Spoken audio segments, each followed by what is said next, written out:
Hi Chris, how are you?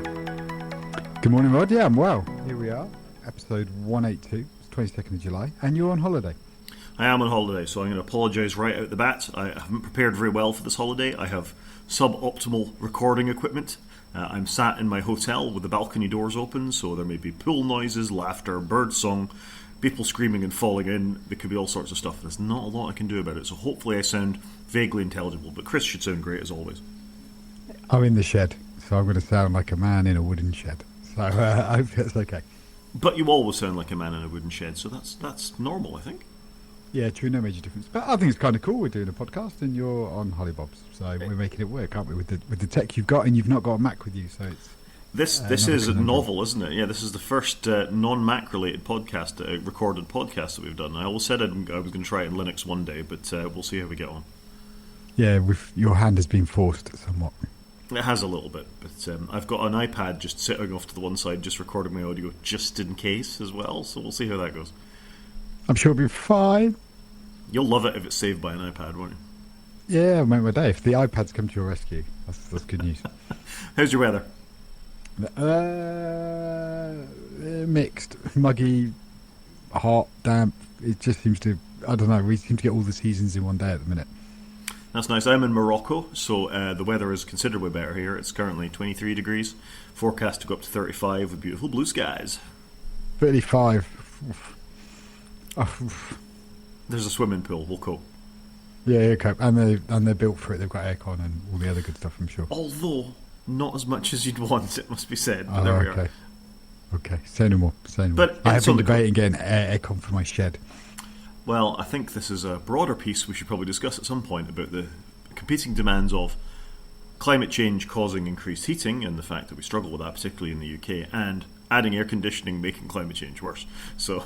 Yeah, it's a really tricky sword, isn't it? And also, a lot of new houses here in the UK are super insulated for the cold weather, which obviously is not ideal in the hot weather, and you're trying to deal with both climates. So, yeah, probably one we should maybe discuss another day. Yeah, you're probably right about that. Should we fire on and do a show? Yeah, let's do it. Let's go into follow-up. Yeah, we don't have an awful lot of follow-up, it must be said. For whatever reason. Do you know what I think? It's been quite a quiet year. Like, we've had a Nintendo Switch 2, and everything else has generally been run-of-the-mill. I wouldn't argue with you. This is a continuation of that. I don't think there's been anything that's... Even the Switch 2 is a bit run-of-the-mill. There's nothing that's been like, whoa, check out this amazing thing. I don't know. Everything just seems quite evolutionary at the moment. I know there's a lot happening in the AI space, but I'm more thinking of a product release sort of mindset. Well, I think we've got Samsung devices have been announced. For sure. True, but they've been quite evolutionary, haven't they? And they're thinner folds, and they're carrying on their design aesthetic. And don't get me wrong, they look really good. But I think we've had anybody release anything just generally that's like, whoa, mind blowing, got to get me that. I'm sure the Chat GPTs would argue that they're producing all manner of things. That's probably it's software innovation. We seem to be getting more than hardware. Yeah, that's probably what my head's thinking. We'll get more in software, but no like tangible products. I like products. You're a product guy.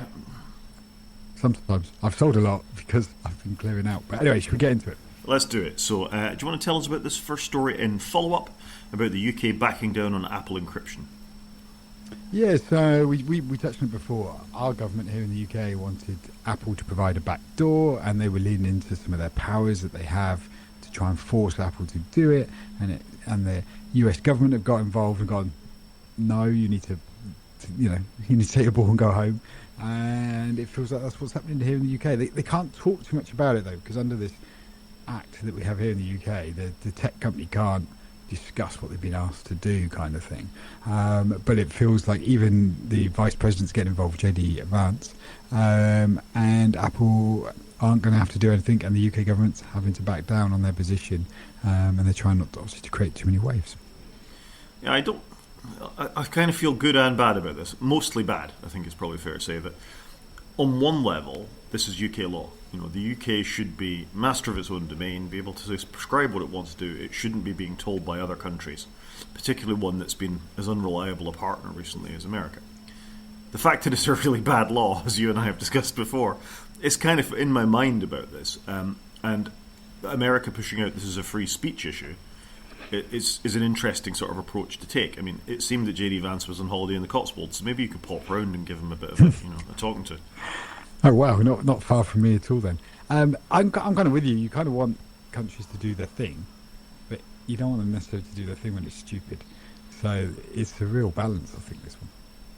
Yeah, and again, it's the UK decision is to break end-to-end encryption, and it was a really bad law. The fact that they think it's good. We've talked about this multiple times about other governments and good actors wanting access to it to prevent terrorism, paedophilia, etc., is laudable and absolutely. But on the other side, bad actors are going to get hold of that and be able to use it for their means as well. And this sort of state-sponsored bad actor, which the UK wanted and other governments do too, and there's moves in the EU to do similar thing, is kind of worrying. I got to think that because a lot of the American agencies, such as WhatsApp, maybe already have backdoors we don't know about in them already. I don't know. Maybe why they're so resistant to China. But WhatsApp's end-to-end encrypted, isn't it?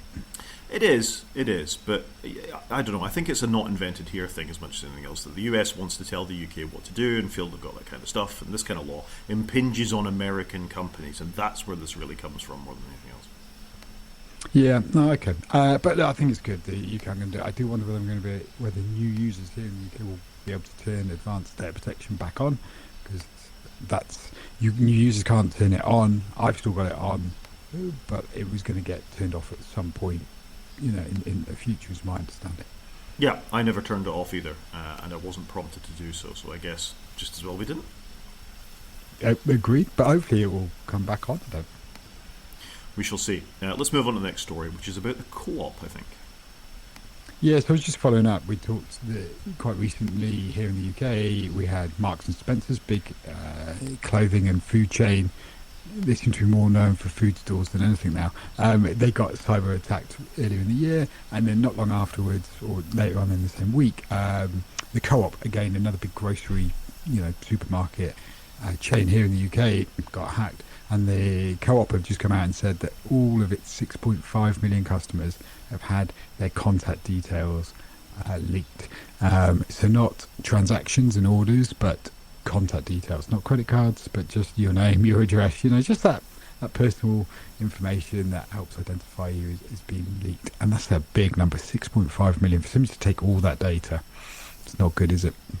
Yeah, it's really not good, and this was in the midst of Marks and Spencers and John Lewis and Harrods, I think, were part of this as well. Where Harrods had something, but it was very minor in that they had more of a network attack by the sound of it. Yeah, but all of this stuff, as we've said repeatedly, it's not necessarily what they get away with this time, so maybe they didn't get away with the credit card details this time, but the fact is they know you're a Marks and Spencers or Co-op shopper. They've got your email address. You may have updated that email address from some other leak that happened elsewhere, and now they can link that. They may already have your password from an existing leak, and it's just another drop on the Chinese water torture of how all these things begin to affect you, and how your actually far more secret details may become to be resolved, or for them pretending to be you for some other account where they can actually get money out of your bank or something. So it's all a worry.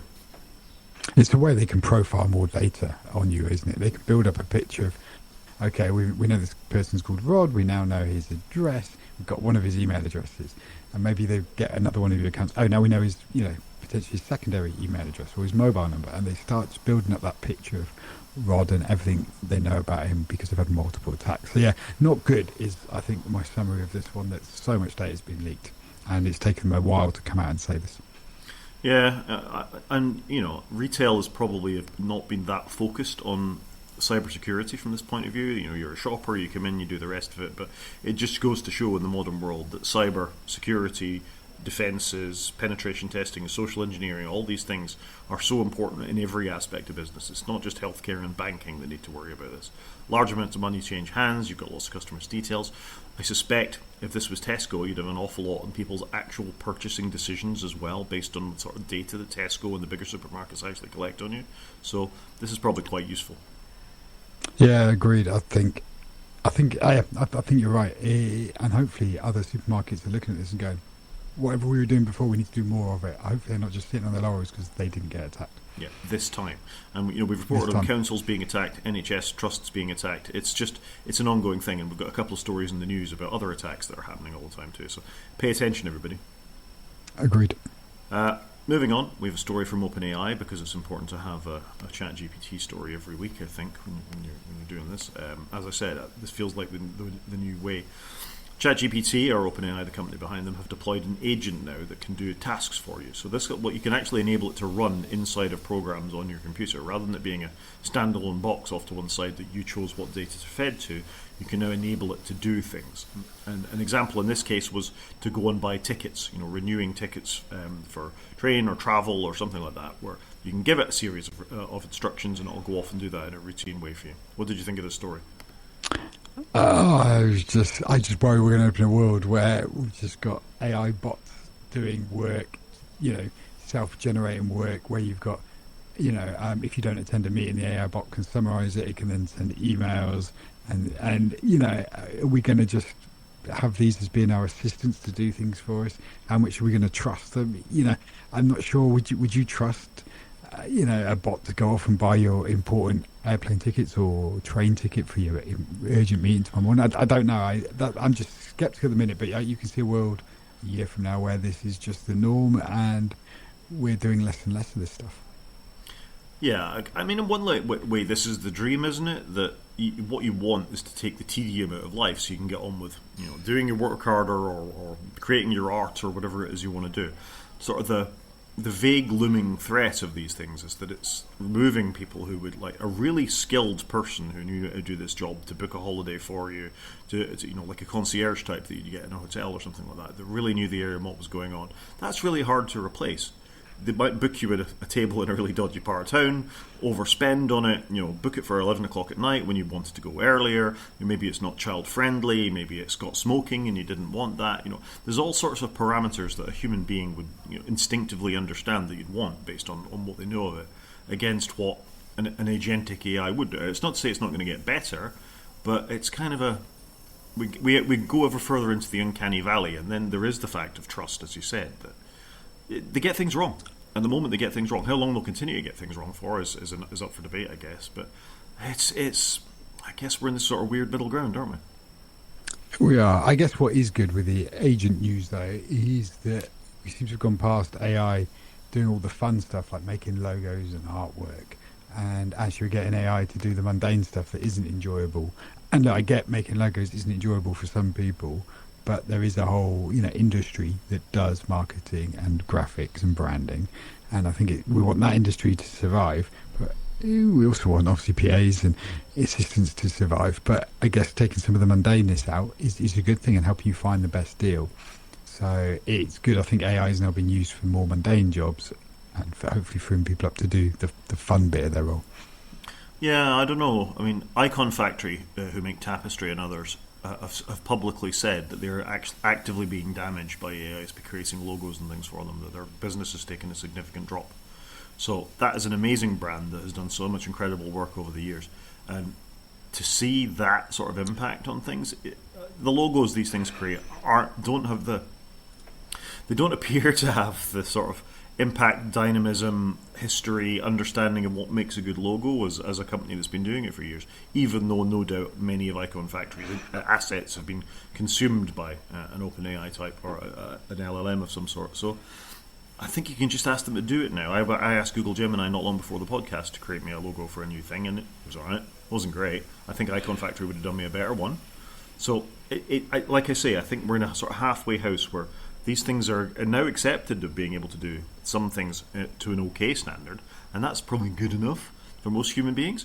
And that's the worry, is the good enough. Even if it's good enough for them to go out and book it or replace a PA in some senses, it's not doing the job as well as a human being would at this point. I agree with you there. And I've been quite amazed at some of the graphics the AI, these AI services can provide for you. It is impressive, and I'm not surprised that some agencies are struggling a little bit. We've seen a big drop off. Maybe the AI bots are good just to get you up and running with something, but I'd like to think that people, once they've got the idea, they would still go and get some professional services on it. But I do worry that people won't because it's free. And Yeah, I free is a lot cheaper than paying for it, isn't it? Well, it's free for some, but presumably you're paying your $20.99 a month Copilot or OpenAI fee or whatever it is to get some of this stuff. So it's free in the sense of it's free right now. We don't know what the cost is yet. Yeah. Yeah, you're probably right. We don't know the full cost, and I don't pay for any AI services. But will there be a time when I do? Probably. That's possible. Should we do some news? Let's do it. Okay, so two stories that I think are the same story, but I'm slightly unsure reading about it. The first one is there has been or an attack in progress, particularly across the UK, over the last couple of days, which seems to be state-sponsored, according to this article from the Register. It's called Fancy Bear, and what it does is it presents a credentials dialog when you log into Outlook, SharePoint, and a couple of other Microsoft services within your organization, and then steals those logins as part of your OAuth authentication token, which sounds like a horrendous attack. So this has come out from the UK's National Cybersecurity Centre. It's ongoing, it's being actively exploited, and like I say, it seems to be state-sponsored. That's deeply worrying for lots of organisations that use this kind of authentication, wouldn't you say? Yeah, I completely agree. And more organisations have been moving to SharePoint because you get all the benefits of their AI agent Copilot. And so this is going to be worrying for a lot of places, especially we just obviously talked about co-op. You know, if you've got somebody logging in and then getting all your files, who knows what people are storing here. So this could be huge. Well, this is it. And you think SharePoint, lots of Teams functionality, for example, is contingent on SharePoint, amazingly, because everything's all SharePoint. roads lead to SharePoint, don't they? Yeah, I mean, that's it exactly. Everything sort of seems to go back to SharePoint in the end. So being able to steal your Microsoft... I'm thinking of my organisation at the university. We use up Microsoft services for everything. So how many times a day in university do you presented with your login dialogue? It's funny watching my children who are at another university. Microsoft Authenticator is continually prompting them to log in again. And you get that sort of dialogue fatigue where, I'll put it in. And you're not going to look if it looks just go different. away. Just go away. Just go away. Leave me alone. And it's so easy to inject something where we're all in a Microsoft environment used to being presented with those dialogues all the time that you wouldn't think twice about being presented with another one. And from I completely agree with you. This kind of attack is the scariest, frankly. That it's just this isn't even social engineering. We've already been socially engineered just to bash in our credentials every 5 minutes. So I think this kind of attack is really worrying.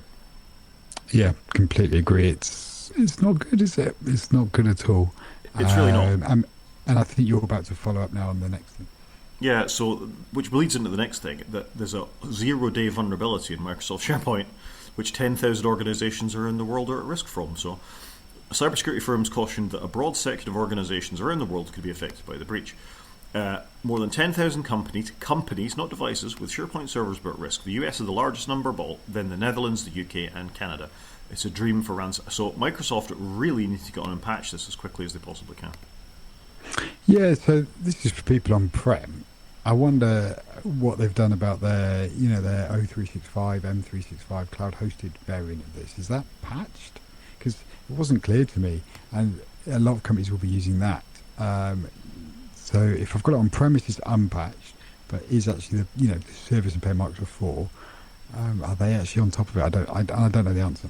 Yeah, but you think this in relation to the last thing we were talking about, and that's the keys to lots of organisations. We've talked about this before. What is stored on SharePoint?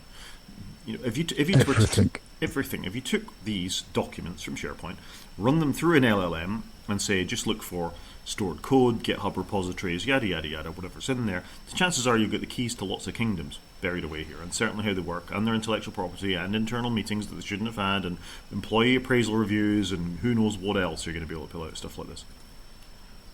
Most organisations probably don't know what they've got on there either. There's going to be legacy and 10 years worth of data, because a lot of companies don't actually delete anything. So yeah, there's going to be a lot of data there.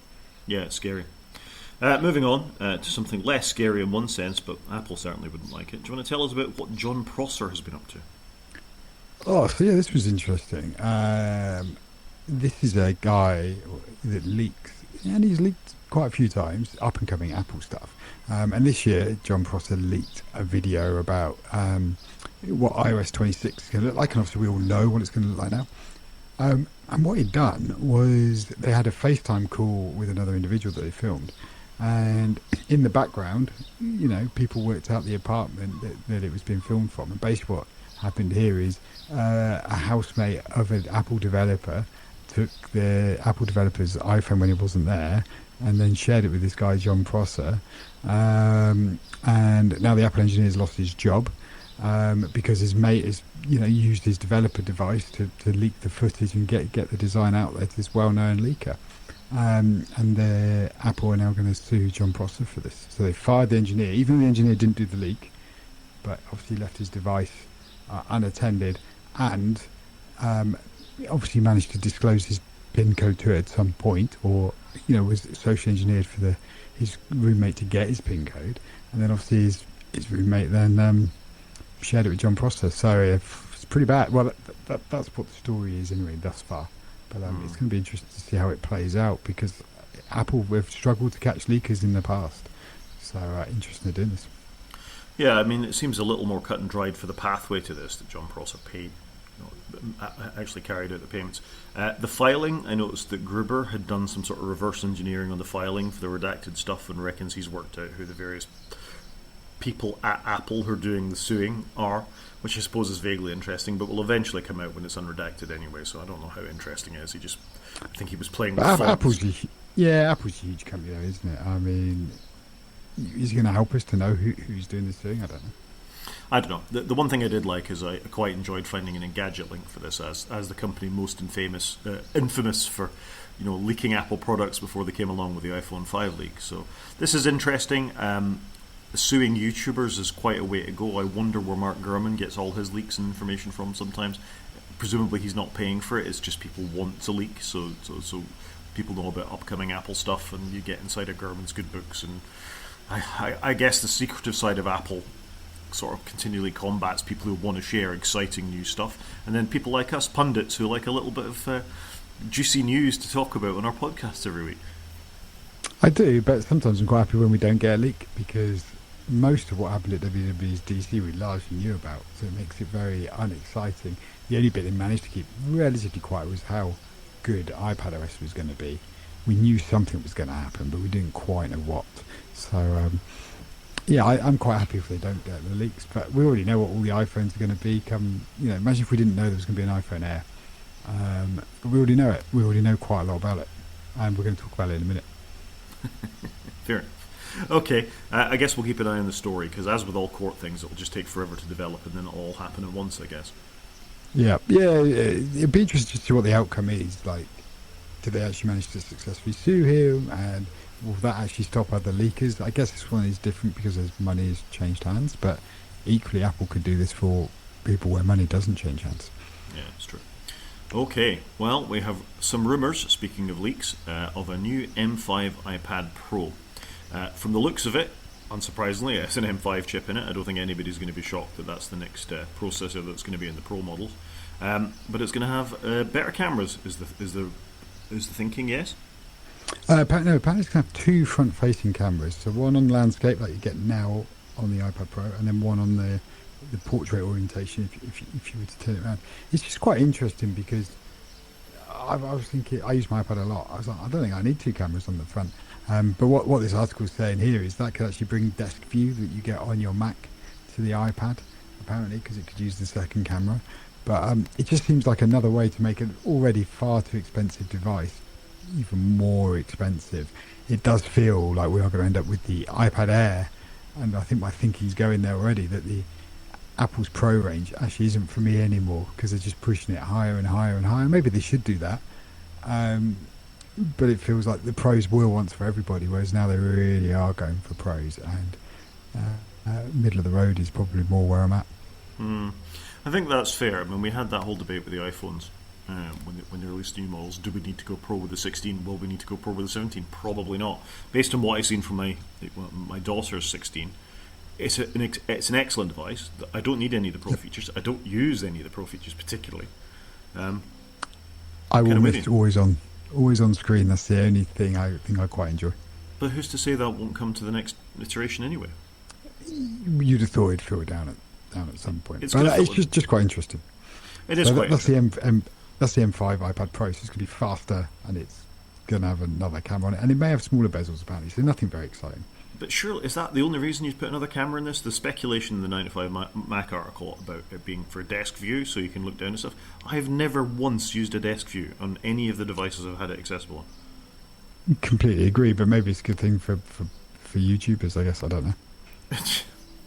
I don't know. YouTubers have very expensive cameras, Canons and Nikons that they film themselves with. And if you look at people who do product unboxings and reveals, they've got rigs with them looking down at tables. It's not helpful. They have amazing multi-camera setups, don't they? I'm always quite impressed with that. Yeah, Marquez is obviously the best at this, but Dave 2D is another YouTuber who does unboxings and product reviews, and he has an 8-camera setup in his studio with running through OBS Studio, and he just flicks the cameras. It is amazingly good. He talks through his setup at one point. I think there are a bunch of Canon R5s or something like that. He's got Leonard, so he records 8K everywhere. He's got them, and he can just flip between them as he's doing his reviews. It's so natural the way that he does it. It's worth watching one of his videos for the quality level. Yeah, no, I've seen that, and I think it's amazing how he pushes the button, changes the camera, looks the other way. It's very well done. Yeah, absolutely. There's occasionally I realise why mainstream media isn't doing so well about this kind of stuff. That YouTube and the problem is there isn't really sort of competition to YouTube, is there? That sort of niche for people who really want to get into this kind of stuff is so well served by tech forward YouTubers.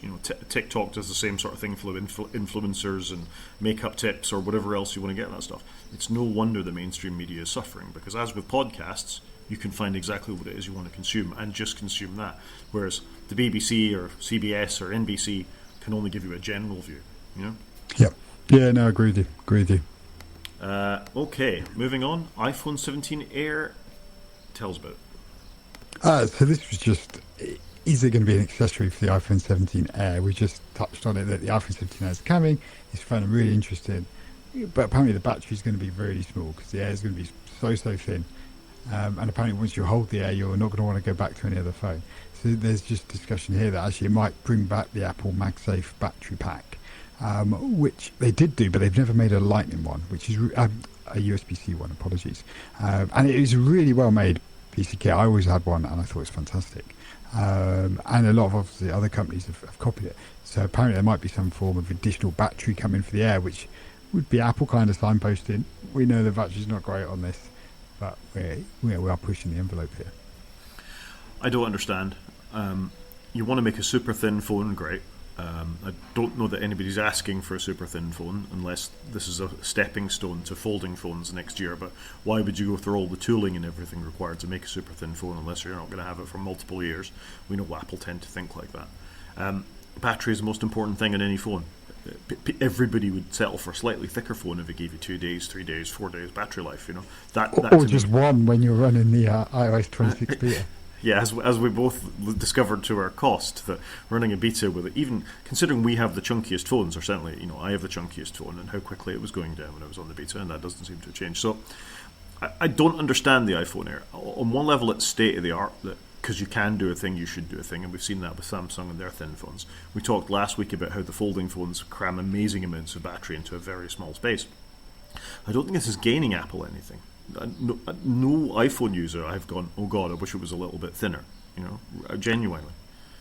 I think people wouldn't mind if it's thinner, but they wouldn't want it thinner at the cost of anything. They just want it thinner, but nothing changes, kind of thing, I think. So here it is. It's a thinner phone. You're going to get 2/3 of the battery life that you get in your normal phone, and that's not going to get you through a day. And in order to supplement that, go and spend another £100 or $150 on a battery pack, which is going to make it thicker, and it's going to be attached to it twice a day, every day, for the rest of the time you've got the phone. What's the point of that? It's like having a removable battery. Here's your electric car. You can use it to drive 50 miles. If you want to drive 100 miles, here's a massive trailer you've got to tow around with you all the time to do it. It makes no sense. I kind of agree with you here. I'm super curious to see how they're going to pitch all of this when it comes out, because I am interested in the Air. As I've already said, I think the Pro stuff's getting too pro, but what are the compromises? That's what I want to see. So it's going to be super interesting. I think it's going to be too compromised. Another thing that I think is going to be slightly compromised, and I question how many people use, is Chrome tab switching. So this is a story in The Verge that Chrome will let you switch between personal and work accounts if you have a managed enterprise account on Chrome. So it's sort of letting you have a mullet for a browser, I guess. Party in the front, work in the back, or whichever way around the mullet went, to switch between your tabs. don't tab groups let you do this pretty much anyway? I kind of get this one. So working with a lot of developers, they'd need different profiles logged into different accounts with different admin levels. I was just amazed that this hasn't happened beforehand, if I'm being honest, because you want one Chrome signed in, like with your Microsoft, your work maybe account, or your Google account, your corporate account, and then obviously you might want to go off and browse Facebook and have it not linked to your corporate account at all. So I kind of get this. I just didn't realise that this wasn't as straightforward, and obviously they're making it a lot more easier now. Yeah, I mean, I know lots of developers run lots of different browsers, basically, don't they? They may have a Chrome over here for their work stuff. They may have a Firefox for that. They may have de-googled Chromium. Which is how I would operate. On my iPad, I'd have Microsoft for work, and I'd have non-Microsoft for personal life, and that worked really well of using one device for both lives. But I guess not everybody thinks like that. And it's difficult on the mobile, isn't it, where they're so constrained, particularly on iOS, where there is only Safari. So I guess unless you're in the EU. I think it's a factor that I'm not surprised that they're doing it. I'm slightly with you, it's taken so long, but why it's then limited to being within a particular enterprise version of Google seems a bit mad. Yep. I kind of agree with that. I thought they'd make this better for all profile switching, but it's just for those two. Yeah. Another thing that's bad, and we talked about in one of our main shows a couple of weeks back, possibly last week, I'm beginning to lose track, about how your stuff isn't your stuff anymore, it belongs to someone else. Microsoft this week suddenly decided it wasn't going to give you the ability to buy new movies and TVs on the Xbox store, effectively, which I had allowed for a while, and then just arbitrarily decide, nope, you can't have that anymore. You're not losing access to anything you've already bought from here, but we're not going to let you buy new stuff anymore. What do you think of this? I'd kind of forgotten that Microsoft even bothered having a store that sold movies and TV shows. It's tricky, isn't it? I mean, I'd be annoyed if Apple's went away, because I have a lot of purchase films in there. But I'm probably assuming the Microsoft one is tiny in comparison. I can't imagine the sales stack up. But it going away is a real problem, isn't it? How do companies manage their legacy is really hard. I guess it's good you can still see content you own. Obviously you can't buy new stuff, but how much longer are they going to offer you the ability to download? How long are they going to host it? At some point you're going to have to download all your movies, and they're going to sever it. I don't know. Microsoft don't seem to be very consistent with their Xbox strategy to me. They want everything to be on Games Pass. They're firing developers. They spend a lot of money on Bethesda and others. Activision, I think, was their major purchase within that as well. And where are they going with it all? Services are being cut, developers are being cut, revenues are falling here. It's not something that's going to last forever. And this was presumably not a very big revenue stream for them, so I suspect it's probably part of that, is why keep it going. Who was really buying films on their Xbox? Just to watch on an Xbox? Yeah, I don't know. It kind of feels here like Microsoft, you've got a really good name with Xbox.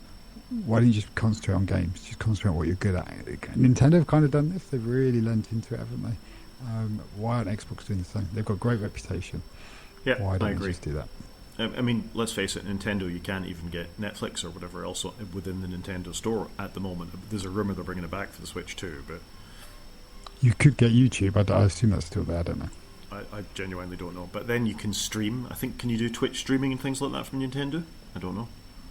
You're talking to the wrong person. I apologise. But no, I think Microsoft should just double down, do games, do it really well, get some great first-party titles in there, and I will go and buy a Game Pass. Maybe. For those keeping up in the week, there was a problem with Cloudflare. Cloudflare runs a lot of sort of underlying infrastructure for the internet. They run CDNs, they run DNS, they run all sorts of stuff. I run some of my own personal services on Cloudflare. I've got a couple of websites on Cloudflare. My Ubiquity DNS was set up to point to Cloudflare. So when Cloudflare broke in the week, I lost internet access in my house, and I was completely mystified as to why. Were you hit by this issue? No. Yeah. Do you use your ISP's DNS? Yeah. You never changed it? Nope. So you let your ISP... It seems fine. No. You're letting your ISP track even more of what you do. They're already able to see that, and the other things. So I feel like you give them enough money, why give them your browsing data as well? Yeah, I can understand that. I just never really had a problem with it, and I've just left it alone. What I have noticed with Cloudflare a lot lately is when you go to a website and they want you just to tick a box to say I'm human. Um, I've seen a lot more of those on a lot more websites that are being served by Cloudflare. Yeah, they're quite good on their anti-attack stuff, and in fact, we didn't report it on the podcast, although I meant to put it in as a link at some point, that they've deployed some sort of anti-LLM crawling technology as well. That if you're being hit with a particular pattern of I won't call it an attack, queries to your website, they can disable that, which is probably why you're seeing more of the "Are you human?" thing, because a lot of the LLM-based crawlers are obviously quite good at pretending to be human. So Cloudflare have done quite a lot of work at stopping your content being crawled by LLMs. Yeah, okay, makes sense.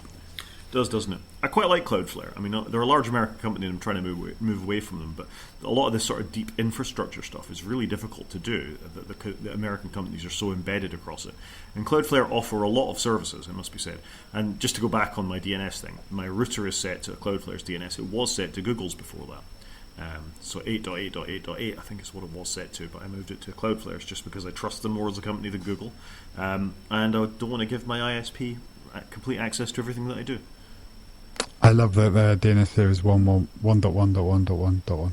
Yeah, they're right at the root of the internet there, right? 100%. Should we do a car corner? Go on then, car corner, which I don't like. You don't like. So I thought you would like this because it's sort of like the intersection of so many things that you like. It's got cars and it's got Microsoft Teams, which has been a previous thing of the week for you. So do you want to tell us what Mercedes are doing with Microsoft Teams? So I do like cars. I kind of like Microsoft Teams in the corporate environment, but I just find this weird that Mercedes-Benz are going to, this is the title of the Verge article, will let you use your in-car camera in Microsoft Teams while driving. What? I don't agree with that. So I have pulled up in my car, got my iPad out, and I've joined a Teams call, or I've used Teams on my dash to join a call audibly through CarPlay. I'm comfortable with both of those concepts. I am not comfortable with this. I just think this is wrong. How is this right? People are already too distracted in their cars. This is not good. So I just find it mental that you can have your cameras on recording you whilst you're driving along. I don't know. It doesn't feel right to me. How many meetings are going to witness crashes? Oh, I don't know. I just think this is awful. How is this allowed? Yeah, this is. I'm assuming you won't be able to see other participants. That would be bad. I guess not. I mean, the sort of screenshot on the dashboard that they've got here shows who else is in the call in the middle screen. But I presume they can see you while you're driving. Why do they need to see you while you're driving? I don't know. I just don't. I don't know. I'm not comfortable with this at all. I mean, this is the new Mercedes CLA, which has been reviewed really well. It's got an amazing battery. It's getting like 350, 400 mile range. It charges really quickly. It's quite well put together.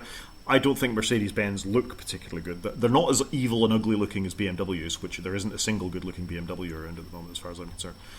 But all of them look terrible, Chris. All of them look terrible. That new 8 Series, is it, with the big light up grille? One of the ugliest cars in existence. 7's awful. Yeah. The iX, is it?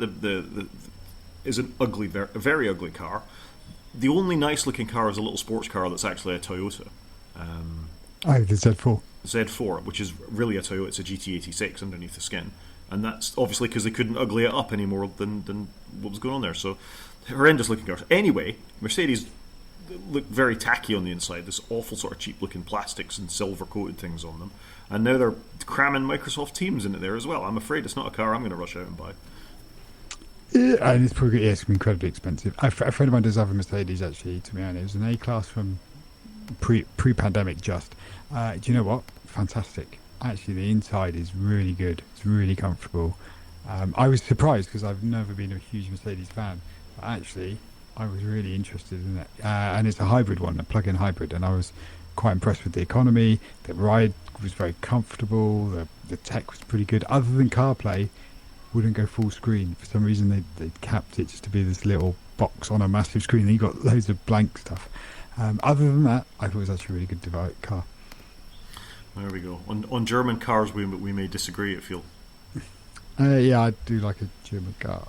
Hey, I drive a Swedish car, and I have a German van, and there's a couple of other German cars in the household. So it's not like I don't. No, true. We don't buy many of our own countries, do we? That's because they're all terrible. In fact, are there any British car manufacturers? Aston Martin, I think, is probably the last remaining. And even that, I'm not 100% convinced it's entirely British. Well, it's owned by an American billionaire, but other than that, yeah. Yeah, Jaguar's Geely now, isn't it? Or no, Tata. Jaguar's Tata. Well, you can't buy a brand new Jag because they've stopped building them for the next 2 years. Didn't you go to Goodwood? Did you get to see the new Jaguar at Goodwood? Bit weird. The whole thing was weird. They just had this big blue blob car, which looked like something out of the 1950s. But you can't buy it. The logo's rubbish because it's got a capital G in the middle. It was just all a bit odd. Like, it was just very bizarre. Very bizarre. Should we do some media? Let's do it. Okay, so first up, we have Emmy's news, which I have clicked on the wrong thing for. There we go. With Severance, The Last of Us, and Andor getting lots and lots of Emmy nominations, it's quite a good year from Apple, it would seem. Severance got 27 Emmy nominations, including Best Drama. Did you see this story? I saw the story and then realised I've not seen any of these TV shows. Dude.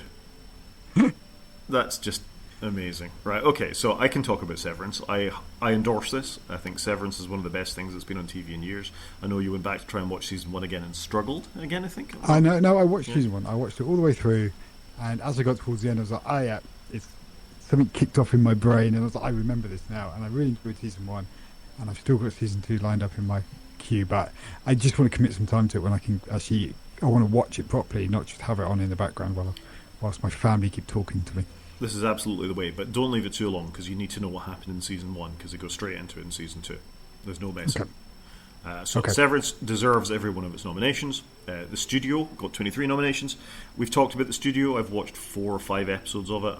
I see it. I get it, but I don't particularly like it. I think it's well done. It's like I can appreciate the art, but I don't really get it. Agreed. It wasn't for me. I watched the first season of The Last of Us. It was very good. For some reason, I have had no interest in going back to the second season. But well done, Craig Mazin, who also did Chernobyl in such a fantastic way. First season was a work of art. It's probably the best adaptation of a computer game there's ever been. Yeah, great. I'm glad it got some nominations. I can't say anything more. Fair enough. You haven't watched it, have you? No. I think I'd be scared. Fair enough. And then Andor scored 14 nominations. Andor was terrific. It's the best Star Wars there has been in decades, I feel quite safe in saying. And I include The Mandalorian in that. It's better than The Mandalorian. Wow, that is high praise. I should go watch that too because it does look cool, but there's just too much telly. Look, I can sell this to you, Chris, and I think I have before, but maybe it hasn't gone in. Just think Jason Bourne, because it's the same screenwriter, does Star Wars with none of the magical space wizards. I'm on board with it. I just don't know when I'm going to watch it. For podcast listeners, I'll apologise to the tinkling music that's probably going to be a significant part of this podcast. I apologise. Just adding some atmosphere to the podcast. Well, it makes me think we need to get it done pretty quickly, Chris, before the aquagym starts, because the aquagym starts fairly soon. Okay, well, let's get going. Let's get going. So that was Emmys, and everybody's done very well. Apparently, you have news for us about Ted Lasso Season 4. Ted Lasso Season 4 has started filming in Kansas. Yeah, come on. So I'm quite excited. I love Ted Lasso. I kind of want to go back and watch Season 1 again now. But I love it. So I'd be happy to see a 4th season. I hope they don't ruin it. I am less excited about this. I think Ted Lasso started on a high and has just gradually gone downhill ever since. And yeah, I've got nothing else to say. I mean, I'll probably watch it, but I'm a bit meh about the whole thing. I can see that. They smashed it in the first season. I did enjoy some of the other stuff that came in some of the other seasons, but the subsequent seasons weren't as strong as the first one. Definitely not. But, for fans of it, it's good. I know it brought lots of viewers to Apple TV+, so I understand why they're doing it. I like the characters. I just hope they reinvent themselves successfully and make it a good show again. Yeah, I want them to get back to their roots. Yep. One show I have been following in a lot more detail, though, is Futurama. I have never missed a season of Futurama, and season 13 for that is coming this September. How did we get to season 13? I must have missed a lot of seasons. That's what's just dawned on me. So I can't believe there's been so many. Well, to be fair, they keep getting cancelled and renewed. They've been cancelled and renewed on different networks 3 or 4 times. It remains a quality show. It's as with all shows, by the time you get to season 13, it's never going to be as good as it was. But it's still got some decent laughs in it. It's still got some characters you can really identify with. And frankly, good news, everyone. I can't believe they got to 13 seasons. My mind is blown. And then next up, I've put a link into The Amateur, which is the film that I picked up on Apple TV. I'm going to mispronounce this gentleman's name. Rami Malek. Rami Malek. Basically plays a very IT techie, specialist that works for the CIA. His wife it happens at the very start. This wife gets killed in the UK whilst being on holiday. Whilst attending a conference, and he wants to seek his vengeance. But he is an amateur. He's not, an agent with a gun and with field training. And he goes and meets Lawrence Fishburne, who helps him train up and stuff. And I just really enjoyed this film. And then when I loaded up the Rotten Tomatoes page, I couldn't believe the reviewers gave it 60 because I thought it was a bit harsh. But the audience gave it 88, which is possibly a little high, but actually I thought it was a solid 80. I'd give it 8 out of 10. I thought it was a really good film, and I loved the characters in it. It was quite, some of it was quite predictable, but actually I just thought they did it in quite a cool way. Lots of tech in there, and I just quite liked him. I think he's a really good actor, and it was great to see Lawrence Fishburne do something. Yeah, it sounds very like it's because it's television you wouldn't have watched it, but Rami Malek kind of made his name on a show called Mr. Robot, where he played a hacker. It sounds like that character got married and did well, frankly. But Mr. Robot was great. First 2 seasons were fantastic, and again, I kind of lost interest. But terrific actor. Quite a good bad guy in the last Bond film, Rami Malek. Excellent in the Queen movie. So, yeah, quality actor. A lot of time for him. Kind of always sort of a bit under the radar, though, isn't he? A bit like this film. It was a film I hadn't really heard of. It just popped up one day when it was available on Apple. I don't know what to call it, Apple TV Store. But and I thought, give that a go. And I just generally quite enjoyed it. I'd happily watch it again. Fair enough. I'm on holiday, therefore I'm reading books, because that's what you do when you're on holiday. Certainly that's what I do when I'm on holiday. So I've got one I don't know if I'm going to recommend it, but I'm going to talk about it. It's by Adrian Tchaikovsky, who's a British science fiction writer. He's done a few things that have been quite good. I've recommended one of his before. I think I recommended Service Model. This is a story about alien first contact. It's alright. It's a bit different. It's not your usual alien eggs growing in people's bodies and bursting out and killing all the humans, but just the world he creates of this sort of very dark moon where with high pressure that's never seen light. How would life evolve there? How would we communicate with it? All that kind of stuff. Quite well done, really. If you fancy something a bit different, it's worth a look. Cool. Sounds good. Yep. Not my only book recommendation. I'm going to save something for... It's not an app, but what happened this week with that as well.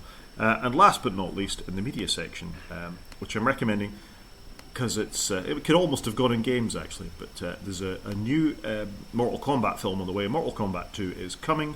The reason I recommend it is that Karl Urban's in it, and Karl Urban is an automatic recommend for me whenever I see him in anything, and the trailer looked really fun. Did you see this one? No.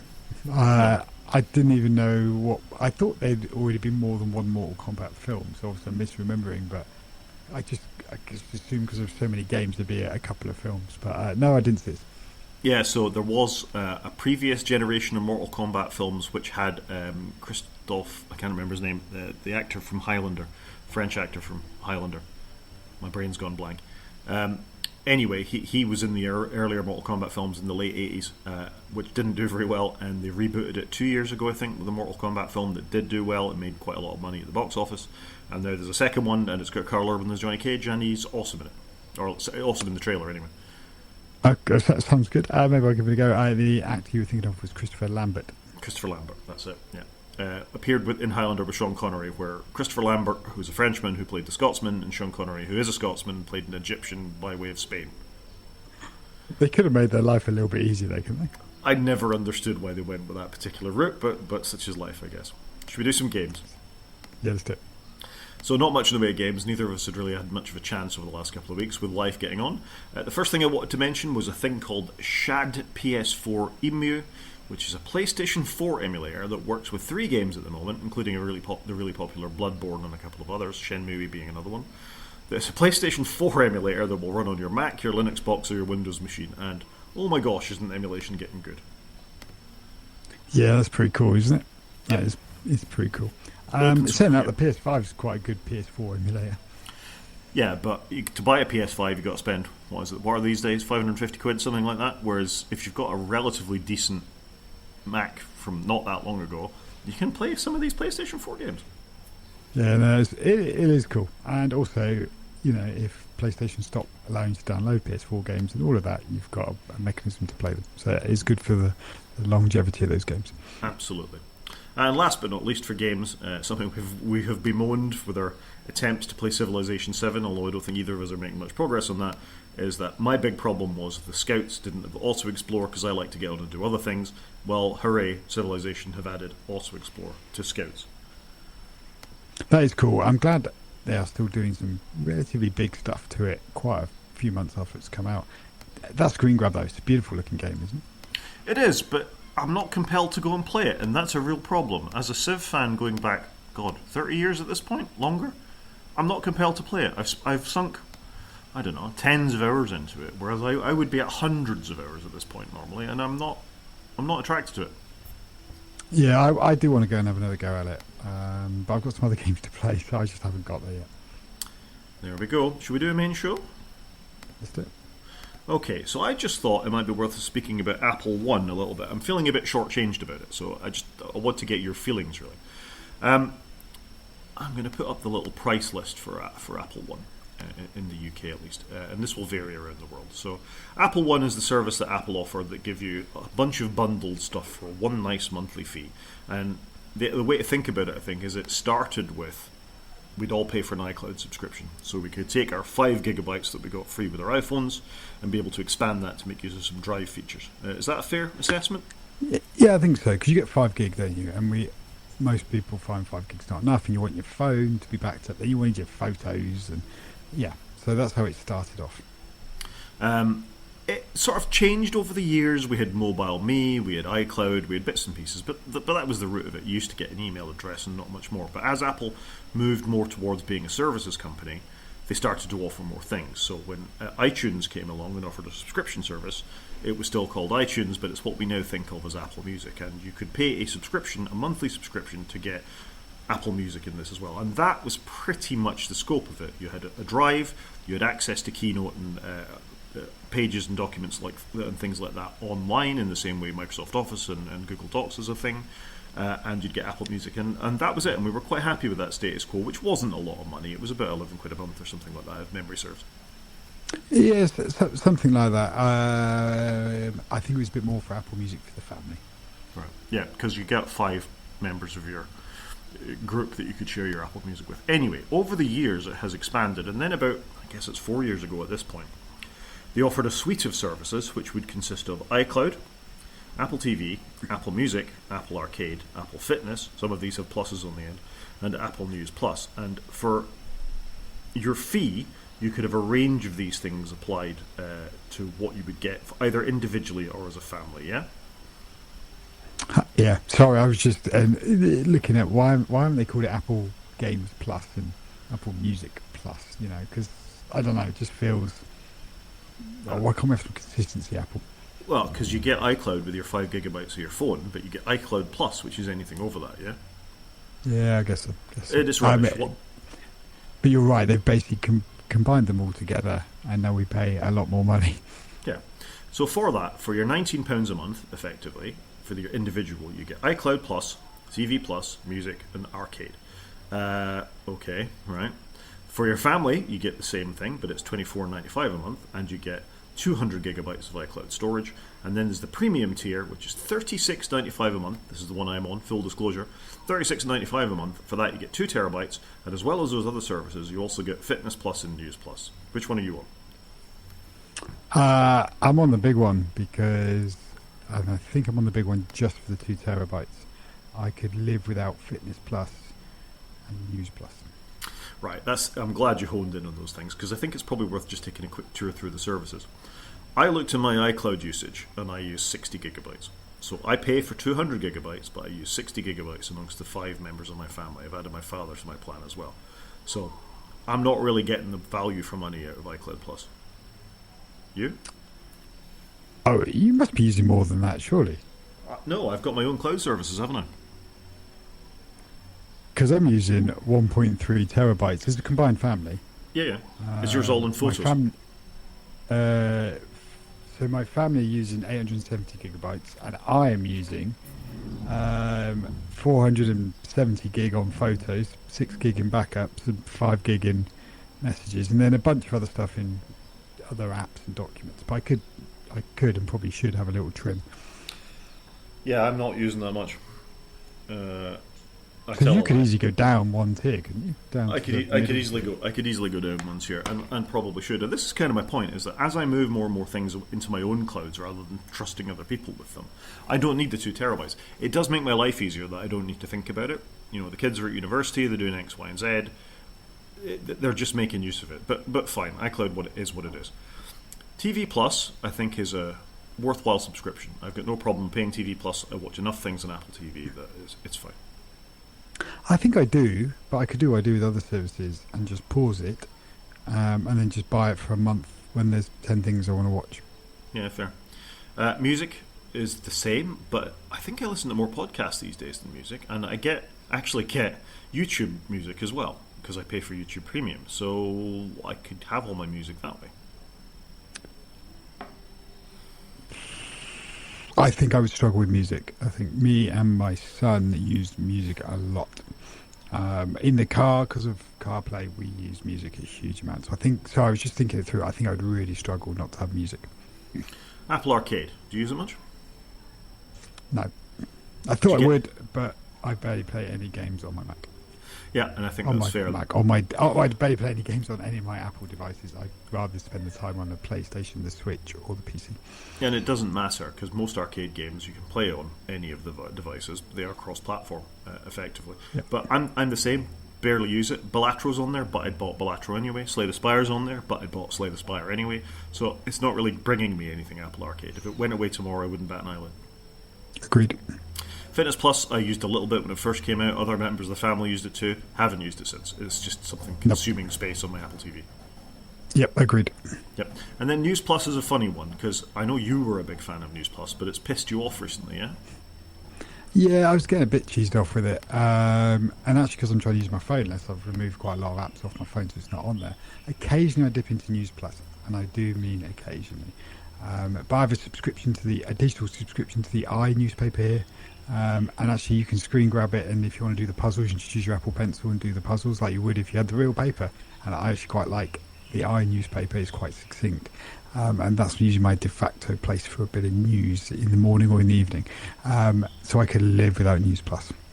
Yeah, so I subscribe to The Guardian. I think it's $4.99 a month or something like that, and that's where I'll go to for my news. But I'll balance that by looking at other news sources through the day. The News Plus app, I think, is a bit of a disaster. I don't like the way things are laid out. The addition of magazines and things to it I don't really use anymore because the one magazine I followed on there stopped its publication, so that was the end of that, so that becomes pointless to me. And then there's the bit that annoys me, which is stuff like this. So it was announced this week that there's a new clever emoji game for iOS 18.4 and later, and that reminded me that there's a puzzle section to Apple News Plus, but only if you're American. I didn't realise it was only if you're American. Surely they can bring that to the UK. I mean, our languages aren't that different. Yeah, what is the hold up there? I genuinely, this aggrieved me slightly that Apple TV Plus is available to everybody who's an Apple TV subscriber. The language barriers are not. The subtitles are available, they just get on and do it. Music is available to anybody who's a subscriber. Fitness is available to everybody who's a subscriber. You get the point. Why is puzzles held back from news? It's a really odd one. It's egregious almost. How many English speaking people are there in Brazil, for example, who might want access to these puzzles? This is some licensing deal or something. I don't know. It just seems an arbitrary restriction, doesn't it? They're their puzzles, so what? So it's annoyed me actually, and it got me thinking. How much of this stuff do we actually use? You know, iCloud Music, Apple TV. You've said you couldn't live without music. Fair enough. We use it, and it's not just me. My eldest son as well. My wife a little bit in the car, but she quite likes the radio. And my youngest son isn't there yet, but I can see a time when he would get there. So fair, but it's just a music subscription service, right? Yeah, we could get Spotify. So, or Deezer, or somebody that actually pays their artists a decent amount of money, or YouTube, so, or Amazon, or you know, there are 5 or 6 relatively decent competitors to Apple Music. So that's a consideration. As you've just said, the TV could come and go. You can do when Ted Lasso season 4 comes out, and that's what you want to watch. You can grab that. We've said we don't use Arcade. We've said we don't use Fitness Plus. We've said we don't use News Plus. And with a bit of a trim and a management thing, you could probably manage your photographs in something somewhere else, or at least come down to a much lower price tier. So really, we should probably be in this tier anyway. You know, we shouldn't be paying everything and just bumping up the iCloud if it's needed. And frankly, yeah, I do wonder though. I was trying to find the answer, but what's the cost of bumping the iCloud storage up? It's worth finding out, but it's made me think. I default pay £37 a month to Apple for services that I use maybe 10% of. That's what, £440, give or approximately. Yeah, exactly. That's quite a lot of money, isn't it? Per annum, that's a huge amount of money. So Deezer, which I know pay their artists better, will give you 6 accounts on their streaming music service, which is all the same music as Apple does, for $19.99 a month. So I presume Apple Music is about that as well. I presume Spotify is about that as well, and it's unlimited and will work with all your things and all the rest of it. So it's probably worth a little bit of a thought to see.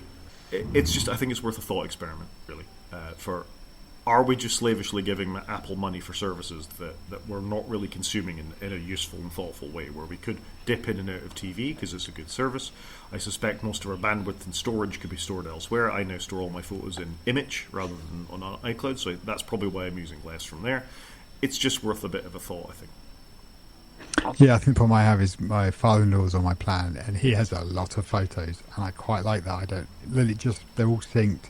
It works. He hasn't got to do anything. Sure. But given that he should possibly be paying for it himself. I just take care of it. Yep.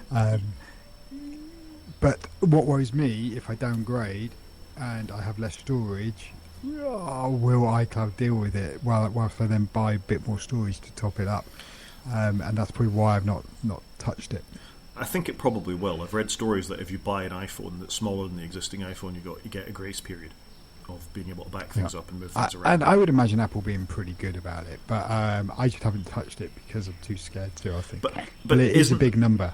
But I think this is a perfect example of that walled garden, is that it's the path of least resistance for us just to be happy in the garden and keep putting the money over. And I think we should be spikier than that generally. I agree with you. This is the person who doesn't have Netflix, and I buy it a couple of months a year and then I cancel it. And same with Disney Plus. Why aren't I doing that with my Apple services? Yeah. Fair. App of the week. Let's do it. So my app of the week this week is called Hail Mary, or Project Hail Mary to give it its proper title. It's a book by Andy Weir, who also wrote The Martian. Thoroughly enjoying it. Just a story about... It's a bit like Sunshine. Have you seen the film Sunshine by Danny Boyle, where the sun starts to go out? This starts happening across this world as well, and what are they going to do to be able to resolve it, what's causing it, and all that. And there's a bit of there's a manned mission to go and do something about it.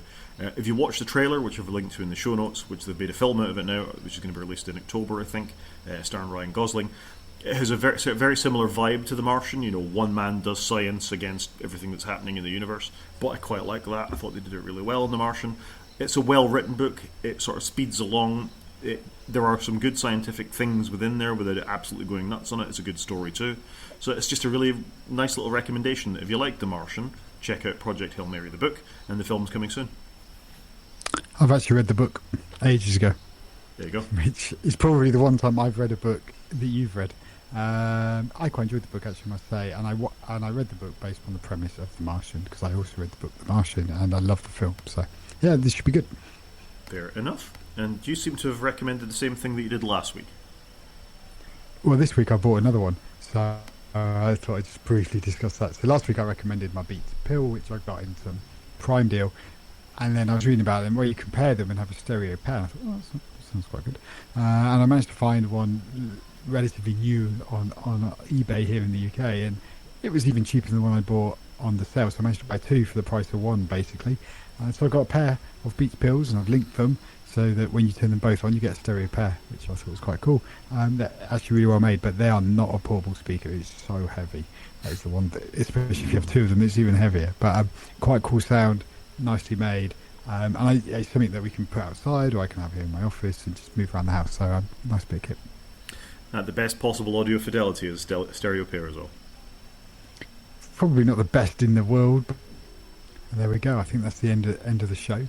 So if anybody wants to get in contact with us, Rod is at g5maniac at mastodon.scot. He's also on Blue Sky, where he's at g5maniac at bsky.social. I'm on Mastodon, and I'm at _CGP at mastodon.social. You can watch on YouTube by going to the website and click on the YouTube link, or drop us an email, waitfromsleep@protonmail.com. Talk to you next week, Chris. Cheers, Rod.